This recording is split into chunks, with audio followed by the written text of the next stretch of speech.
Mına maşinalar qancha yaşga чейин болот? Mınalar. 4-5 yaş.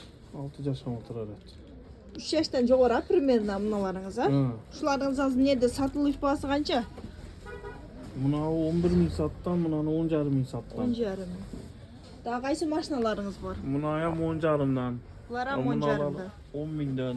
Mınalar 10.000'den eken. Başındaki 9.000 ona. Qaysı mına var? Satılışı.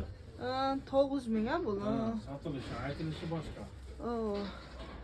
Satılış eken.